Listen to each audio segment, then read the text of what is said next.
justice and peace and equality. Now you missed that part they will see. That's why we run. Kid. Or at risk. looked at as an at-risk. I was in the program and everything. I mean, it was called the Youth Outreach Program at the Southwest YMCA on Campbellton Road. Okay. And the title of the program was the Youth Outreach Program for At-Risk Youth. So, and that was just a label that all of us had because we grew up in the inner city and some of us had some challenges in our backgrounds, which was fine because it was a good program. I met a lot of cool people, friends, mentors, played sports. It was fantastic. So when you talk about that 3 to 6 o'clock, those hours. Right. I mean, those programs are super important. Okay. For kids who were in my situation, who we were latchkey kids and things like that. Yes. So it gave me a place to go do my homework in a safe environment and helped me a lot along the way. None of that's a problem. All of that's fantastic. We need more of it. Okay. That's why I'm glad we have the Boys and Girls Club here in Henry County now. Okay.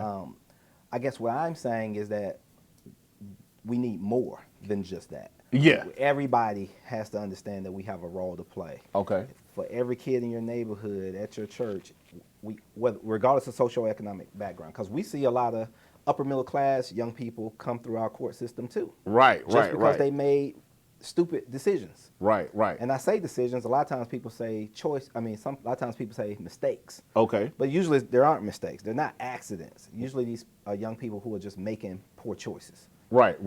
And a lot of times it's because they haven't been taught how to make strategic choices. Okay. And strategic decisions. And so I just feel like it's partly my responsibility to make sure that I'm trying to train young people on how to do that because somebody helped me do it.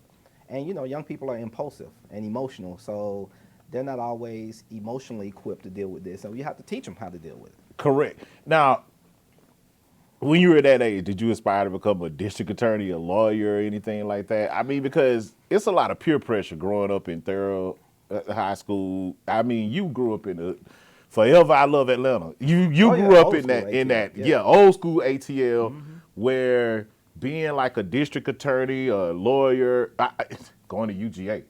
I mean, come on, man. Bro, you think you better than everybody? I mean, you probably had to deal with some of that stuff. Some of it, but the cool thing was that we always had that balance, though. Okay. So, yeah, I mean, we knew people who went to college. We knew people who were in the streets. Okay, but we also knew people who went to college. We knew people who didn't work. We knew people who did work. Like now, I just feel like there's an imbalance. So we always had some counter programming. Yeah. We grew up with the hardcore music too. Okay. Right? Okay. But we always knew a lot of this was make believe and just for entertainment purposes. Correct. Now I feel like the young people are trying to live this out in their own reality. Right. Making dumb choices as a result of it. And so somewhere there's a disconnect. So we've always had these same challenges. Now we have more of it. And now guns are everywhere, et cetera. And so For justice and peace and equality. Now the world they will see. That's why.